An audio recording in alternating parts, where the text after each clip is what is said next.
오늘 함께 나누실 말씀은 구약성경 다니엘서 1장 8절에서 16절까지의 말씀 함께 보겠습니다. 다니엘서 1장 8절에서 16절까지의 말씀.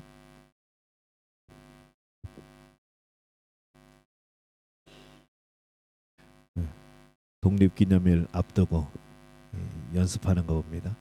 다니엘서 1장 8절에서 16절 우리 한 목소리로 함께 봉독합니다.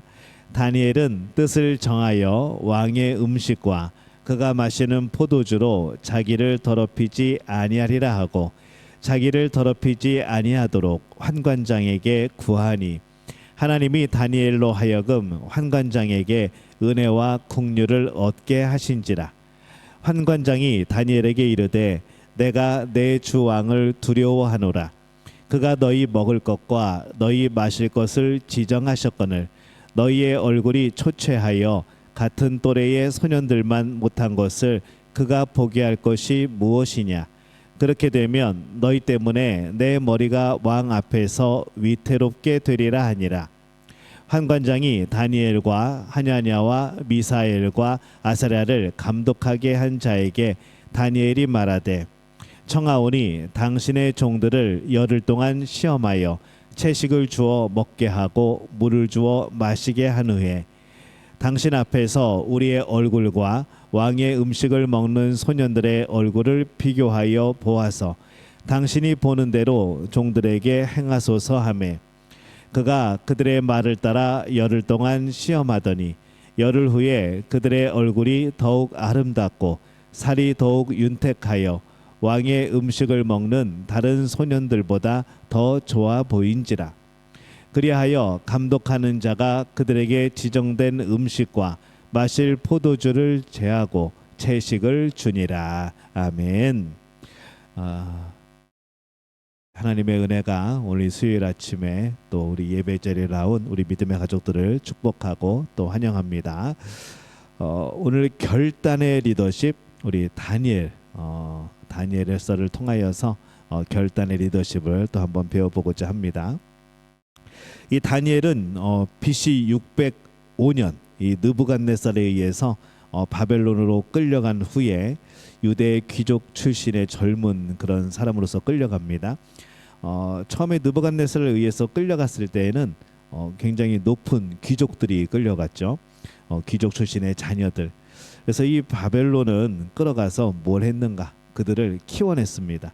그들을 길러내고 그래서 완전히 이제 바벨론의 문화 속에 동화시키고 그러면서 또 나라의 큰 일꾼을 세우고 이제 그런 정책을 폈었죠.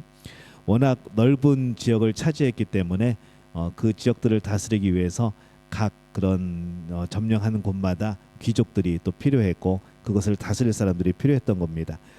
그래서 이 포로였지만은 바벨론에서 느부갓네살과 이 벨사살 왕에게 조언을 하는 굉장히 높은 지위까지 오르죠.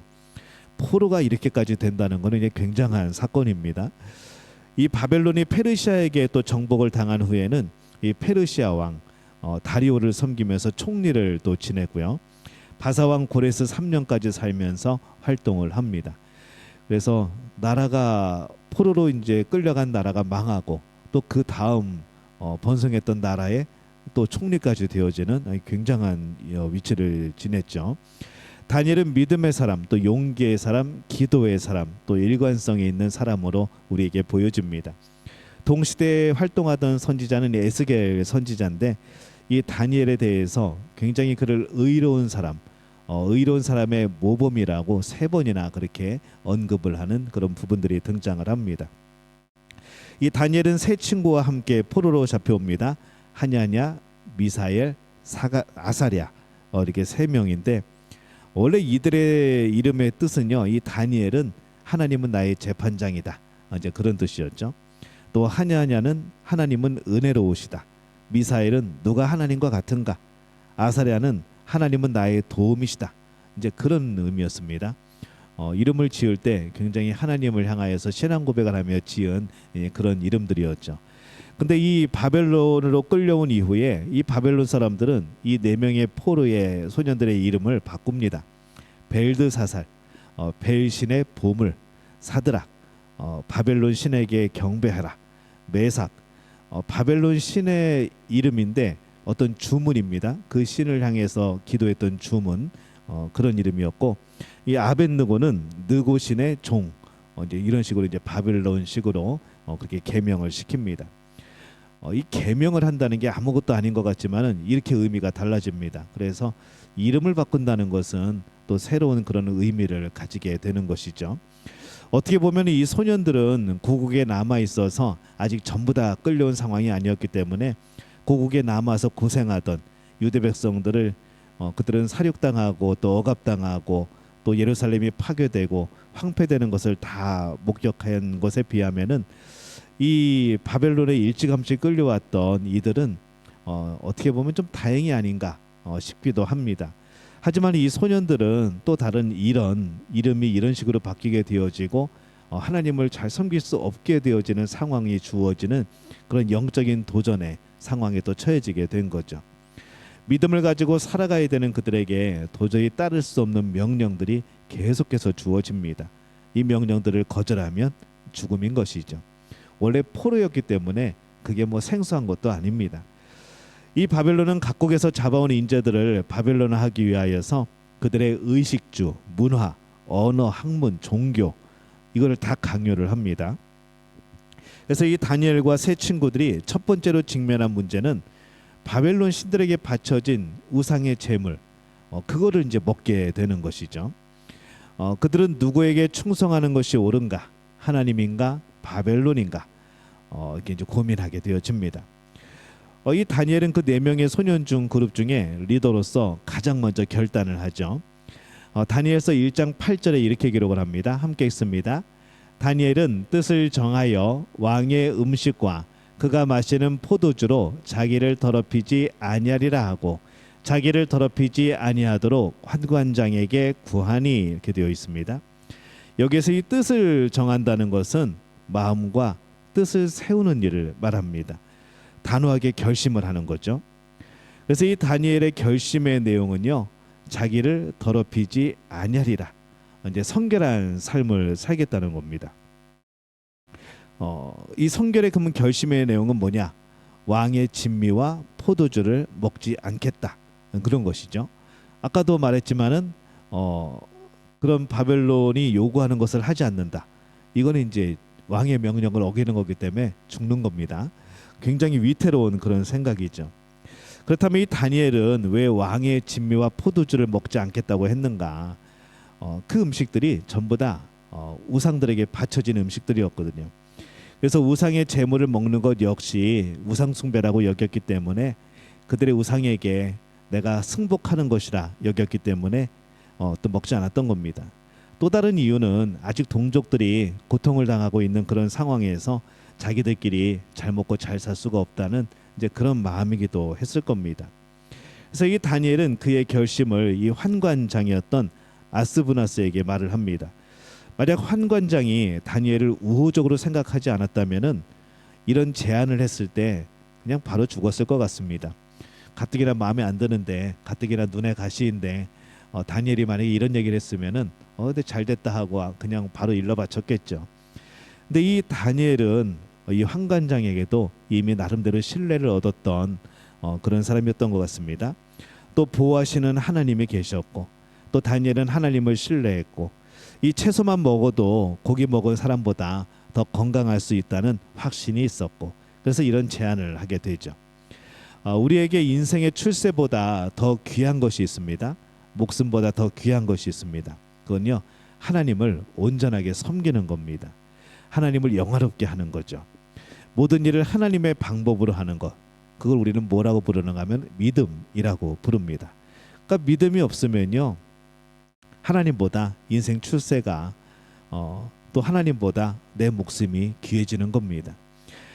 변화는요, 이와 같이 거룩한 뜻을 정하는 것에서부터 시작이 되어집니다.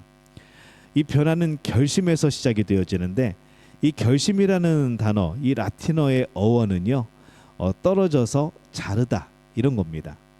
그러니까 이게 무슨 뜻인가 하면은, 결심을 하려면 어떻게 되는가?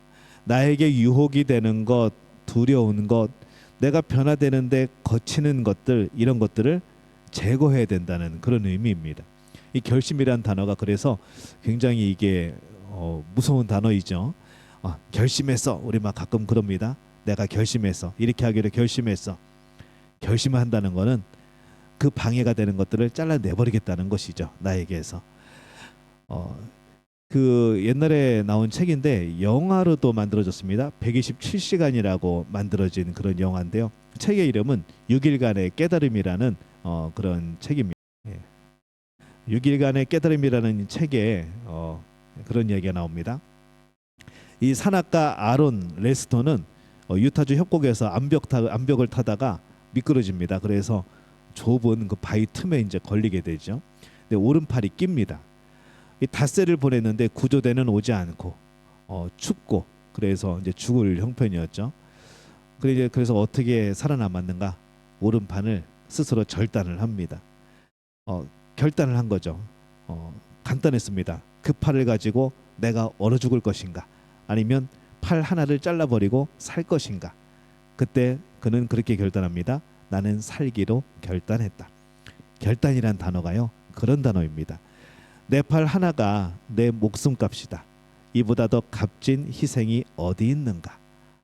그게 이제 6일간의 깨달음이라는 거죠.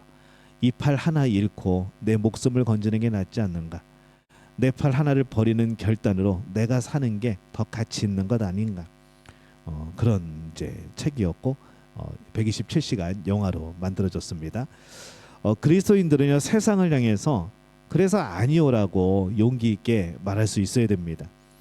술이라든가 죄, 뇌물, 부정, 유혹에 대해서 아무리 사소해도 하나님의 뜻에 합당하지 않으면 아니오라고 말할 수 있는 용기가 여러분에게 있으시기를 예수님의 이름으로 축원합니다. 아멘 소리가 작네. 축원합니다. 네, 좋습니다. 기독교인의 삶과 일에는 원칙이 있어야 되죠. 바운더리, 경계가 있어야 됩니다. 그것을 벗어나는 것에 대해서 확고하게 거절해야 되죠. 애매모호하면은 유혹은 더 세집니다. 유혹이 올 때에 단호하게 거절하면 유혹하려다가도 못합니다. 근데 유혹할 때 자꾸 여지를 남겨놓으면 안 되죠. 그렇긴 한데 이거 안 되는데 이러면 안 된다는 거죠. 짧고 분명하게 정중하게 거절할 필요가 있습니다. 우리는 인생에서 이와 같은 원칙을 가져야 되는데 원칙은요 타협의 대상이 아닙니다. 원칙이 왜 필요한가 하면은 원칙을 지키지 않으면 무너집니다. 그래서 가끔 그런 경우들이 있죠. 뭔가를 결정을 해야 되는데 마음은 얼마든지 해주고 싶고 얼마든지 통과시켜주고 싶고 마음은 얼마든지 오케이 해주고 싶은데 원칙이 무너지면은 다른 일이 벌어졌을 때 그 원칙을 지킬 수 없게 되는 상황이 벌어지는 거죠. 그래서 이 원칙은요 타협의 대상이 아닙니다. 근데 우리가 아니오라고 말하지 못하는 것은 왜인가? 두려움 때문이라는 것이죠. 왕따 당할까봐, 내가 혼자 될까봐, 불이익 당할까봐, 나를 싫어할까봐, 다른 사람을 실망시킬까봐, 좋은 기회들을 놓칠까봐. 우리는 이 사랑과 인정을 받고 싶은 그런 욕구 때문에 자기가 중요한 사람이라는 지나친 사명감 때문에 우유부단합니다. 그러나 이렇게 원칙 없이 비겁해서는 안 되죠.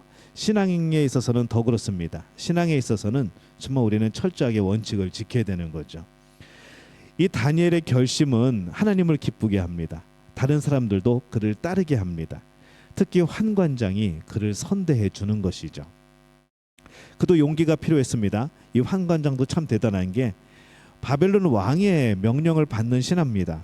그렇기 때문에 만약 다니엘이 제안한 대로 이게 초식만 하다가 얼굴이 초췌해져서 신문을 받게 되면 쟤네들 얼굴 왜 저러냐? 그러고 물어봤을 때 아이고 자기네들끼리 야채만 먹다가 저렇게 됐습니다. 그러면은 너는 뭐 했냐? 그러면 이제 끝나는 겁니다. 이 결국 자신도 무사하지 못할 거라는 거죠. 이에 대해서 다니엘이 참 또 하나님이 지혜를 주십니다. 먼저 10일 동안 시험을 해보자는 거죠. 10일 동안 시험을 해서 자신의 얼굴이 왕의 진미와 포도주를 먹은 소년들만 못하다면은 당신들의 처분에 맡기겠다는 겁니다. 그래서 이 다니엘은 자신으로 인해서 타인이 공경에 처하는 것에 원치 않았습니다. 오직 하나님께서 자신과 함께 하시고 자신에게 은혜를 베푸실 것을 또 그런 결과를 기다리는 거죠.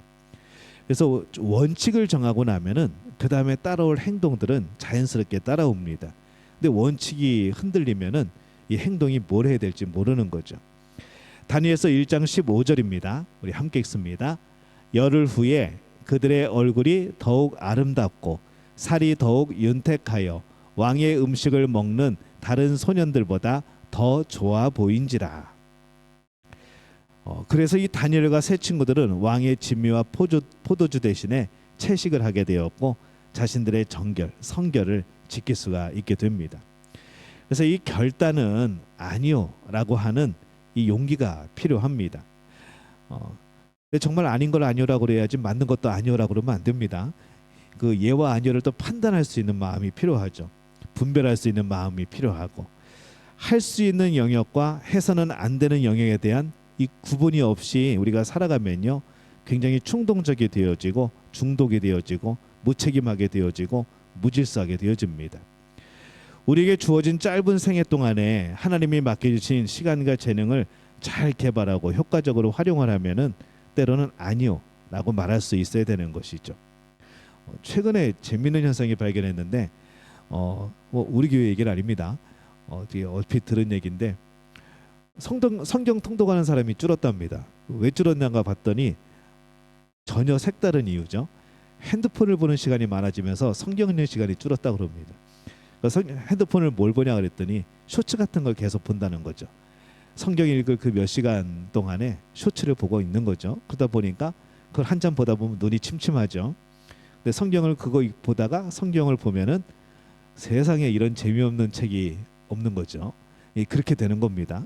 그래서 이 하나님이 기뻐하시는 일을 위하여서 내가 거절할 수 있는 것, 아니요라고 말할 수 있는 것을 그렇게 하지 못한다고 그러면은 우리 스스로가 중독이 되어지고 노출되어지고 충동적이 되어지는 겁니다. 라이놀드 니버가 이런 말을 했습니다. 이런 기도를 했습니다. 한번 같이 읽어볼까요? 하나님, 제가 변화시킬 수 있는 것은 변화시킬 수 있는 용기를, 변화시킬 수 없는 것은 받아들일 수 있는 침착함을, 이 둘을 분별할 수 있는 지혜를 주소서.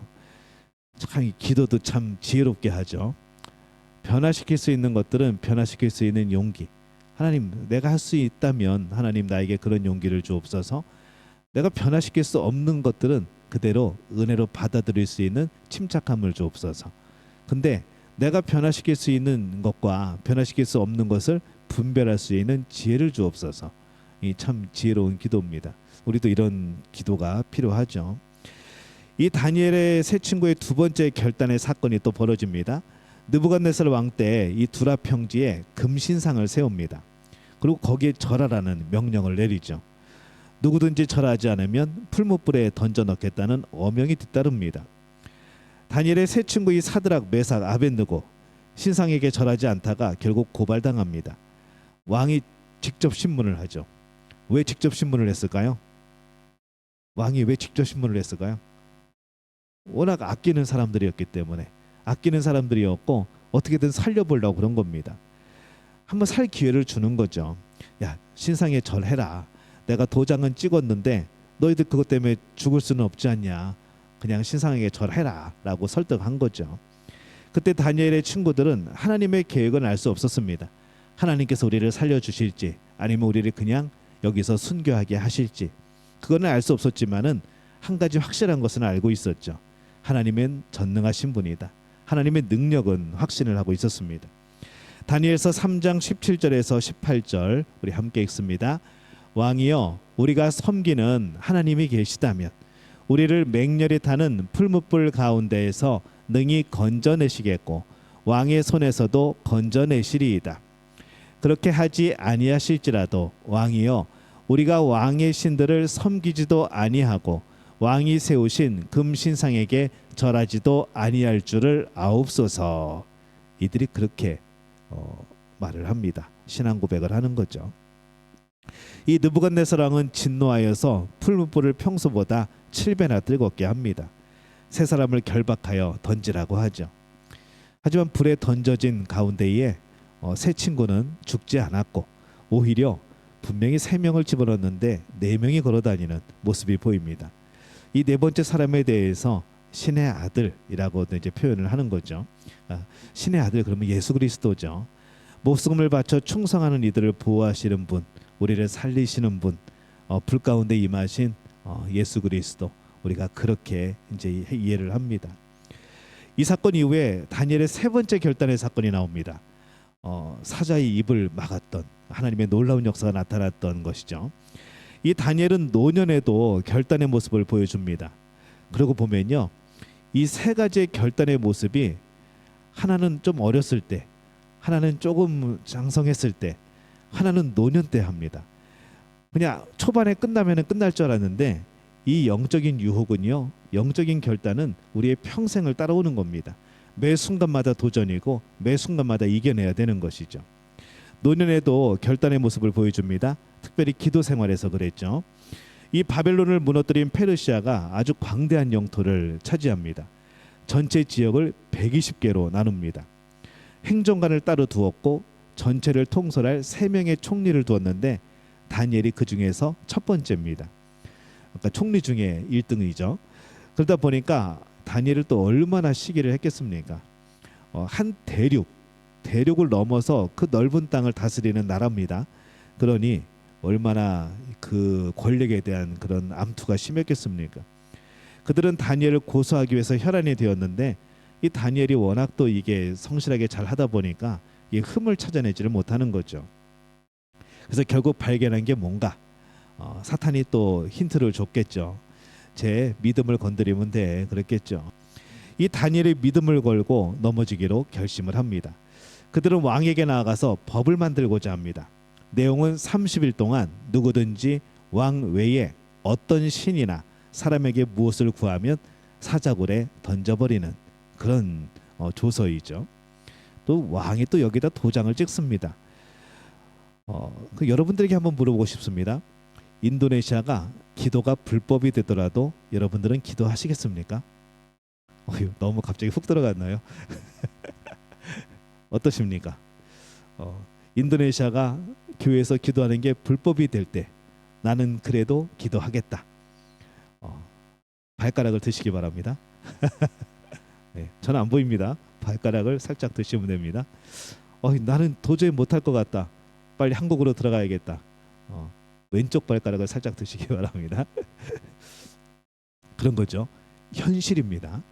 우리는 이게 성경에 나오는 이야기라고 생각하지만 현실이라는 것이죠. 지금도 이런 곳 있습니다. 다니엘은 30일 동안 근데 기도를 쉬지 않습니다. 이 기도는요, 목숨건 기도입니다. 그냥 뭐 자기들이 나를 어떻게 하겠어가 아니라 죽을 걸 알면서 기도하는 거죠. 왜냐하면 총리직보다 귀한 것이, 내 목숨보다 귀한 것이 하나님을 향한 믿음이었기 때문인 거죠. 이 다니엘은 바벨론에서 하루에 3번씩 자기 방의 창문을 예루살렘을 향해 열고 기도하는 경건 생활을 해왔습니다. 나라가 바뀌어도 똑같은 거죠. 왕의 조서도 다니엘의 이런 기도 습관을 바꾸지 못합니다. 이 결국 다니엘은 사자굴 속에 떨어지게 되어지죠. 예전에 이제 지금은 돌아가신 목사님인데 우리 이만신 목사님이라고 선결교회에 아주 유명한 부흥 강사십니다. 제가 파트타임 전도사 때에 이제 담임 목사하셨고 그랬습니다. 그때도 이제 연세가 꽤 되셨는데 이제 대개 상담을 한번 간 적이 있었습니다. 근데 밤 10시가 됐는데 갑자기 목사님이 사라지셨어요. 그래서 이제 좀 있으면 뭐 화장실 가셨나? 그리고 기다리는데 안 오십니다.